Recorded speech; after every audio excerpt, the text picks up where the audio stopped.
యాజకులు చేసిన పనికి మాలిన పనికి ఊరు వల్లకాడ అయిపోయింది. ఎవరా యాజకులు? ఏం చేశారు యాజకులు అంటే, ఏలీ గారు మీకు తెలుసు, సిలో ప్రాంతంలో సీనియర్గా ఆయన ఉంటుంటే ఆ సీనియర్ కింద పని చేయడానికి గవర్నమెంట్ ఎంప్లాయీస్ మాత్రం వచ్చేసారు. ఎవరు చెప్పండి? ఓప్నీ ఫినిహాస్. ఏలీ పక్కన ఓప్నీ ఫినిహాస్లు ఎవరు? ఏలీ గారు కొడుకులు. వీళ్ళు వచ్చి ఏం చేస్తారు? కుదురుగా ఏమైనా ఉన్నారా? నేను ఎప్పుడు మన మెసేజ్ చెప్పి గుర్తుపెట్టుకోండి, సేవకుడు కొడుకు సేవ అయితే కొన్నిసార్లు సేవకుడు కొడుక్కి సేవ విలువ తెలియదు. నేను ఇంతమందిని చూశాను. సేవకుల కొడుకులు రౌడీ సీటర్లు ఉన్నారు, సేవకుల కొడుకులు తిరుగుబోతులు ఉన్నారు, సేవకుల కొడుకులు అబద్ధికులు ఉన్నారు, సేవకుల కొడుకులు దొంగలు ఉన్నారు. ఎందుకు అంటున్నారు? వీళ్ళకి చిన్నప్పటి నుంచి సేవను చూచి వీళ్ళకి బోర్ అయిపోద్దో పర్లేదు అనుకుంటారో ఏమనుకుంటారో నాకు తెలియదు, కానీ సేవను చాలా సులకనగా తీసుకుంటారు. అందుకే వారసత్వం సేవ సంఘానికి సోమరతనాన్ని నేర్పుతుంది. అందుకే ఇది సినిమా ఇండస్ట్రీలో వచ్చినట్టు, రాజకీయంలో వచ్చినట్టు, నా తర్వాత మా కొడుకే సీఎం, నా తర్వాత మా కొడుకే సేవకుడు, నా తర్వాత మా కొడుకే హీరో, నా తర్వాత నా కొడుకే రాజకీయ వారసుడు అన్నట్టు సంఘానికి వారసుని ప్రకటించకూడదు. ఒకవేళ నీ కొడుకు వర్తబుల్ క్యాండిడేట్ అయితే మనం పిలవకపోయినా దేవుడు ఎంచుకుంటాడు. మన కొడుక్కి మన కూతురికి ఆ దేవుని యొక్క ఫైర్ అంటే మనలాంటి గుండె తీవ్రత వాళ్ళకు ఉంటే దేవుడు ఎంపిక చేసుకుంటాడు. ఆడికి భక్తి లేని సన్నాసిగాడైతే ఆడిని గనక మనం ఏదికి ఎక్కించామో సంఘాన్ని అమ్మేస్తాడు. అది గుర్తుపెట్టుకోండి. వినబడుతున్న ప్రతిదీ దేవుని వాక్యం కాదు, కనబడుతున్న ప్రతి ఒక్కడు దైవజనుడు కాదు. ఈ యూట్యూబ్ వచ్చిన తర్వాత సంఘాల మొత్తానికి మంట కలిసిపోయాయి. వీళ్ళకి సన్నిధులు ఉన్న వాక్యాలు బురకెక్కగానే తెల్లవార్లు తోస్తానే ఉంటారు. తొయ్యండి, మిమ్మల్ని దోసేస్తాడు లేవుడు ఏదో ఉంది అర్థం. మీకు ఎన్నిసార్లు చెప్పినా వినేది మీకు క్రాస్ చెక్ తెలియాలి. ఎందుకన్నా చెప్పాడు, మంచి ఎగ్జాంపుల్ చెప్పాడు. ఒక విషయాన్ని రైటర్ ఉద్దేశం ఏంటో వదిలేసి సింహానికి గడ్డం ఉంది, రాజుకి గడ్డం ఉంది అని అడుగుతున్నా, దాన్ని తోకుంది అడుగుందా? ఎదవ కంపారిజన్లు అన్నీ చేస్తాను అడుగుతున్నాను. అసలు కంటెంట్ ఏంటి నేను అడుగుతున్నాను. చూడాలిగా అని అడుగుతున్నాను. విషయాన్ని పరిజ్ఞానంతో ఉండాలిగా, చూడాలిగా. ఇప్పుడు అడుగుతున్నాను, ఈ సిలోహ ప్రాంతం మంట కలిసిపోవడానికి కారణం ఏంటి చెప్పండి? యాజకులు, ఏలీ గారు కొడుకులు ఓప్నీ ఫినిహాస్లు ఏం చేస్తారు మనకు తెలుసు. ఏం చేశారు? ఏం చేయడం ఏంటి? 2వ అధ్యాయం ఇంటికి వెళ్ళి చదవండి. ఏం చేయడం ఏంటి? వాళ్ళు సేవలో వచ్చిన బలి నైవేద్యాలు తినేశారంట. నేను అడుగుతున్నాను, అరే దేవుని కానుకలు అంటే మీకు భయం ఉండదురా? చాలామంది అడుగుతున్నాను, దేవుని కానుకలంటే భయం ఉండదు, దేవుని నైవేద్యాలంటే భయం ఉండదు, ఇవి దేవునికి సంబంధించినట్టు మీకు భయం ఉండదా? ఓప్నీ ఫినిహాసులు ఏలీ కొడుకులు భయం లేని పనులు ఎందుకు చేస్తున్నారు? చిన్నప్పటి నుంచి చూసి చూసి పర్లేదు అనుకుంటున్నారు. అందుకే సేవ విలువ, భక్తి విలువ అని అడుగుతున్నాను. బయటోడి కన్నా మొక్క భయం ఉంటుంది, కానీ చెప్పండి, మనలో చిన్నప్పటి నుంచి సంఘాల్లో పెరిగిన వాళ్ళకి భయాలు ఉండడం లేదు. లోకు కడుతున్నాను. నేను ఎప్పుడు చెప్పే మాటే, దూరంగా ఉంటేనే విలువ. చెప్పండి, పొద్దుటి మెసేజ్లో కూడా చెప్పాను, ఎంతమంది ఉన్నారో నాకు తెలియదు. బాగా బాగా గుర్తుపెట్టుకోండి. బాగా దగ్గర అయిపోయాం అనుకోండి, అప్పటి వరకు సార్ ప్రైజ్ లాట్ సార్ అది దాని వాళ్ళే బాగా దగ్గర మనం క్లోజ్గా ఉండాలి. మీ మధ్య నా మధ్య ఏదో ప్రక్కన కూడా మనం క్లోజ్గా ఉండాలంటాడు. బొమ్మ చేసి ఐస్ క్రీమ్కి వెళ్దాం రా అంటాడు. రారాని ఎత్తాడు ఇడు, మనవాడు సారని రాని హెడ్ ఐస్ క్రీమ్ కూడా ఆడు మొక్క తినేసి ఎత్తాడు. నాకు క్లోజ్నెస్ కొన్నిసార్లు ఎథిక్స్ పోతాయి, క్లోజ్నెస్ కొన్నిసార్లు మన విలువలు పోతాయి. క్లోజ్నెస్కి ఎలా ఉందో చెప్పనా? లోకు కడతారు, దేవుడినే లోకు కట్టారు, సేవను లోకు కట్టారు. ఏం చేస్తారు? ఓప్నీ ఫినిహాస్లు ఏం చేస్తారు? బలి నైవేద్యాలు తినేశారు. పాప పరిహారతపు బలులు అంటే ఎంత డేంజర్ జోన్ అండి అది.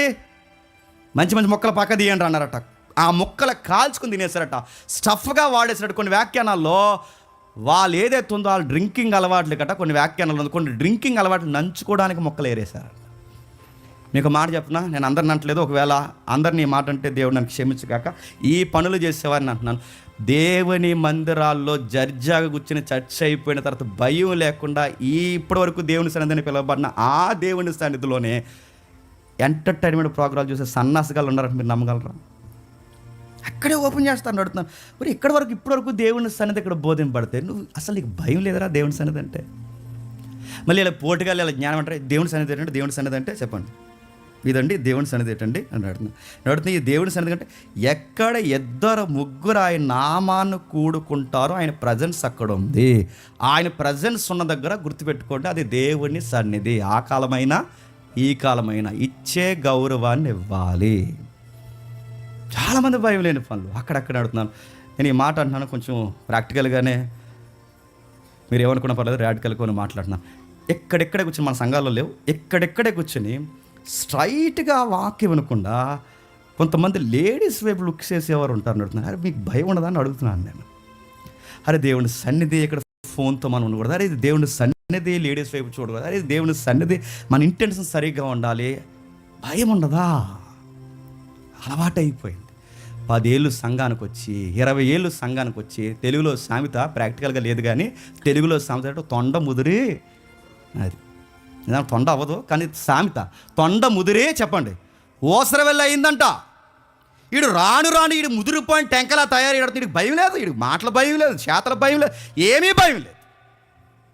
ఏలీ కొడుకులు ఫినిహాస్ ఏం చేస్తారు? శ్రేష్టమైన బళ్ళు తింటున్నారు, అన్నీ తినేస్తున్నారు. ఈ తినేసి తాగేసి మత్తు ఎక్కువైపోయిన తర్వాత లోపల కొవ్వు ఎక్కువైపోయి ఆ గుడారంలో మందిరంలో సేవ చేయడానికి వచ్చిన ఆడవాళ్ళతో చెప్పండి కమ్యూనికేట్ అయ్యారంట. ఆ కమ్యూనికేట్ అయితే ఏమైంది? సెక్సువల్గా వాళ్ళ కాంటాక్ట్ అయిపోయారు. నేను అడుగుతున్నాను, ఫినిహాస్ కూడా ఒక సన్నాసిగాడు, ఓపెన్ ఒక సన్నాసిగాడు, మరి వీళ్ళకేమైందండి? నా మాట మీకు అర్థమవుతులేదు. ఇప్పుడు ఇక్కడ మేమే ఉన్నామండి, ఇక్కడ మేమే బోధ చేస్తున్నాం. మేము బోధ చేస్తున్నప్పుడు ఇక్కడ మీరు సర్వీస్ చేయడానికి వచ్చారు. మీరు సర్వీస్ చేయడానికి వచ్చినప్పుడు ఎప్పటివరకు బలలు గుద్దేసి సొక్కాలు చింపేసి గుండెలు బాదుకుని అలాగుండాలి ఎలా ఉండాలని చెప్పిన మేము ఎవ్వరు లేని టైంలో నువ్వు సర్వీస్ చేయడానికి ఇక్కడికి వస్తే నీతో నేను ఎటకారాలు ఆడుతున్నప్పుడు నీకు సెన్స్ పనిచేయాలో వద్దా? జేమ్స్ బెల్ ఏమాడుతున్నాడు, ఈ నెంబర్ కదా నెంబర్ చేయంటావు నేను అడుగుతున్నాను.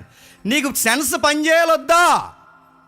అరే ఏంటి నడుతున్నాయి ఇప్పటివరకు ఈయన మాట? అరే ఇతను దైవజనుడు అనుకున్నాం, ఈయనకి దైవిక భయం లేదు, ఇదే సన్నిధిలో నాతో తేడాగా మాట్లాడుతున్నాడు, ఇతడు దేవుడు వాక్యం బోధిస్తున్నాడు, నాతో ఇంత వల్గర్ లాంగ్వేజ్ ఉపయోగిస్తున్నాడు, ఈ వర్డ్స్ ఉపయోగిస్తున్నాడు, ఏంటి ఈయన సూపులు మాటలు తేడాగా ఉన్నాయి, అమ్మో జాగ్రత్తగా ఉండాలని ఈ గాడిదలు కనిపించాలా వద్దా? ఆడు ఎదవా, నీ బుద్ధి ఏమయ్యింది? తప్పు ఓపెన్ ఫినిహాస్ గాడిదే కాదు చెప్పండి, ఈ స్త్రీలది కూడా. ఆ మధ్యకాలంలో వీడియోలు వచ్చి మీరు ఎంతమంది చూస్తారు లేదో, అది బహుశా తమిళనాడు కర్ణాటక పరిసర ప్రాంతాల వీడియో. వెనకాల ఒక ప్రార్థనా గది పెట్టాడు. ఇవన్నీ మనం చెప్పుకుంటే కడుపులో పీగలు రోడ్డు మీద వేసినట్టు ఉంటుంది. చెప్తే ఒక గొడవ, చెప్పకపోతే ఒక గొడవ. ఎందుకంటే మన క్రైస్తవులు అలాంటి చీడపురుగులు ఉన్నారు, చెప్పకపోతే జాగ్రత్తలు ఉండవు, చెబితేనేమో ఇదే కట్ చేసి ఎవడో ఇదిగో పాస్టర్లే. కానీ మన క్రిస్టియన్కి ఏ రిలీజన్లో ఏ ఫెయిత్లో లేని మన దగ్గర ఉన్న ఒకే ఒక డిగ్నిటీ చెప్పినా మనల్ని ఎవడో విమర్శించడం కాదు, మనల్ని మనమే విమర్శించుకుంటాం. మన దేవుడు మన గ్రంథం మనకు నేర్పించిన ఉన్నతమైన గౌరవం ఇది. Okay right. ఆ వీడియోలో మీరు చూస్తారు లేదో, ఆ వీడియోలో ఒక ఆవిడ వచ్చింది, అది ప్రేయర్ రూమ్ అంట. ఆ ప్రేయర్ రూమ్లో ఆవిడ ప్రేయర్ చేశాడు. ఏం చేశాడు మరి? ఆ ప్రేయర్ చేసిన తర్వాత మళ్ళీ పంపించాడు. ఆ తర్వాత ఇంకొక ఆవిడ వచ్చింది. తర్వాత ఏం చేస్తున్నారంటే ఆ తర్వాత ఎవడో సీసీ కెమెరా పెట్టాడు అక్కడ. అందులో ఆ సీసీ కెమెరా పెడతాడు, ప్రేయర్ చేయట్లేదు, అదో ప్రార్థన, ఇంకేటని అడగండి నన్ను. అవన్నీ చేస్తుంటే ఆ తర్వాత ముందావిడ ఈవిడెదురుగానే వెళ్ళింది, తర్వాత ఆవిడ ఈవిడెదురుగానే వెళ్ళింది. ఇంతమంది వెళ్ళొస్తుంటాడు, మీ అందరితో సరసాలు ఆడుతున్నాడు, నీకు తెలుసు, ఆడికి తెలుసు, ఆవిడికి తెలుసు, ఆవిడ తెలిస్తే మీరు ఎవ్వరికి మీకు కనీసం ఏం తప్పు అనిపించట్లేదంటే ఈ మనిషి వెళ్ళింది, ఈ మనిషి లేక మళ్ళీ నాతో మాట్లాడుతున్నాడు, ఈ మనిషి అని కనీసం అడుగుతున్నాడు. ఆడో కుక్క, మీరు సిద్ధకార్తిక్ కుక్కలా? నేను సీరియస్గానే అడుగుతున్నాను. అరే వీడు తేడా తెలిసినప్పుడు నీకు బుద్ధి జ్ఞానం లేదా? నేను అడుగుతాను, వీళ్ళు సేవలు వచ్చినప్పుడు సేవ లేకుండా ఇక్కడ సరసాలు కనబడుతున్నప్పుడు వీళ్ళు అడగాలి, ఫినిహాస్ ఏంటి పనులు, ఓపెన్ ఏంటి పనులు, మేము సేవను వచ్చాం గుడారంలో సేవ లేకుండా నువ్వు సేవలో సరసాలు ఆడుతున్నావు ఏంటని అడగాలా? అలా సరసాలు ఆడుతుంటే సిగ్గుపడిపోతున్నారు, ఎవరు చెప్పండి? అంతే. అలాగేరా ఇలాగేరా, ఇక రకరకాలు అయిపోయి ఇంక చెప్పండి. అది పాస్టర్ గారు లేదు ఇంకా చెప్పండి, ఇంకా రకరకాలు అయిపోయి తప్పు చేస్తారు. పోయిందా అని అడుగుతున్నాను. మిమ్మల్ని ఏలి ఏమనకపోవచ్చు కాక మళ్ళీ చెప్తున్నాను, మిమ్మల్ని ప్రజలు ఏమనకపోవచ్చు కాక మళ్ళీ చెప్తున్నాను, నిన్ను సంఘం ఏమనకపోవచ్చు కాక, తన సంఘంలో తప్పుడు చూపులు చూసినా, తప్పుడు మాటలు మాట్లాడినా ఉగ్రత గురిపించేవాడు ఒక ఆయన ఉన్నాడు. ఆయన పిలిచిన దేవుడు, ఆయన పేరు సైన్యములకు అధిపతియగు యెహోవా. ఏం చేశాడు ఆయన? ఎగరనిచ్చాడు, తెన్నిచ్చాడు, బలిసారు, కొవ్వు బాగా కొట్టుకున్నారు. ఆ కొవ్వు ఎక్కిన కొల్లుతో నెత్తికి ఎక్కువైపోయి ఆ చివరికి సరసాలకి వీటన్నిటికి అలవాటు పడిపోతే దేవుడు గీత గీసి మొదటి వార్నింగ్, రెండో వార్నింగ్, మూడో వార్నింగ్ మీద వార్నింగ్ ఇచ్చి తలకాయకి చెప్పాడు, నువ్వు చెప్పు, నేను చెప్పేది ఏముండదు, మళ్ళీ నీతో నేను కాంటాక్ట్ అవుతాను. ఏలీ గారికి దేవుడు చెప్తే ఏలీ వెళ్ళి తన కొడుకులకి బొజ్జగిచ్చినట్టు చెప్పాడు. బొజ్జగిచ్చినట్టు చెప్తే అంటారు అలాంటి విషయాల్లో, అలా కాదమ్మా, ఇలా కాదమ్మా, అలా తప్పమ్మా, ఇలా అంటుంటారా, సీరెత్తాడు దేవుడు అని చెప్పాలి.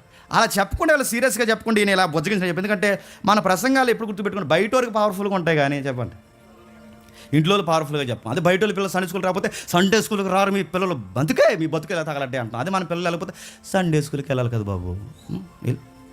ఈ మన సన్నాయి నొక్కుళ్ళు అందుకే కొంతమంది మన పిల్లలు అడుగుతుంటారు క్వశ్చన్స్. కొన్నిసార్లు మీకు చాలాసార్లు చెప్పాను. ఆ క్వశ్చన్స్ ఏంటంటే, మన పిల్లలు అబ్జర్వ్ చేస్తారు. మీరు సీరియస్గా కూడా మేము బల్ల గురించి చెప్తాం, సినిమాలు చూడకండి, అబద్ధాలు ఆడకండి, ఎథిక్స్ దేవుడు కోరుకున్న నైతికత విలువలు ఫాలో అవ్వండి అంటే, నువ్వు ఇంటికి టీవీ ఇప్పుడు అయిపోయినట్టే టీవీ పెట్టా. టీవీ పెట్టినట్టునే ఆ పిల్లోడో పిల్ల వచ్చి అంటుంది, మమ్మీ ఇందాక జేమ్స్ పాస్టర్ గారు టీవీ పెట్టొద్దన్నాడు, పెడితే పెట్టో సినిమాలు చూడొద్దన్నాడు, నువ్వు సినిమా చూస్తున్నావు ఏంటంటే నీ దగ్గర ఆన్సర్ లేక లోపలికి వెళ్ళాడుకో అంటాను.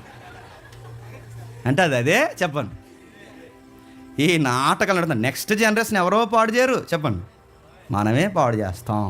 ఏలీ గారు చెప్పి చెప్పలేనట్టు, విని వినిపించలేనట్టు, ఇలాంటి సన్నాయి నొక్కుల మాటలు మాట్లాడితే వాళ్ళు మారారా?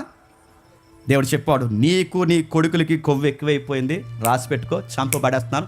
మరో మాట సీరియస్గా చెప్తాను, ఏలీ గుర్తుపెట్టుకో, ముసలోడన్నవాడు సీనియారిటీ నీకంత వయసు వచ్చేంత వరకు నీ జాతిలో నీ వంశంలో ఒక్కడ సేవ చేస్తే ఒట్టు చూస్తూ ఉండు.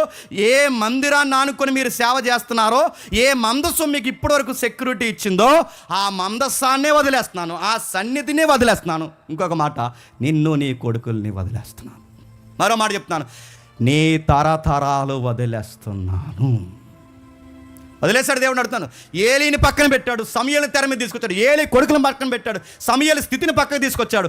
ఏలీ పెట్టిన మందస్సాన్ని వదిలేశాడు. ఫిలిస్తీన్లు పట్టుకుపోయారు. దెబ్బకి ఆ యుద్ధంలో 30,000 మందిని చంపి, ఎంతమంది? 30,000 మంది ఇశ్రాయేలుని చంపి మందస్సాన్ని జర్జాగా పట్టిపోయారు.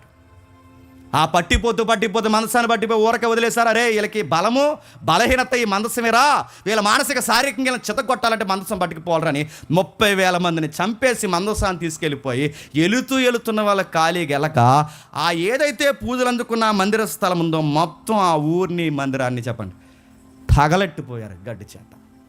ఘోరంగా అగ్ని చేత కాల్చేశారు. ఇటుకలు కాలిపోయాయి, మట్టి కాలిపోయింది. ఆ కాలిపోయిన ఆ భూభాగం మొన్న పురావస్తు శాస్త్రజ్ఞుల తవ్వకాల్లో నిజంగా ఫిలిస్తీన్లు ఇశ్రాయేల్ మీద దాడి చేశారు. 1050లో ఫిలిస్తీన్లు ఇశ్రాయేల్ మీద దండయాత్ర చేశారు.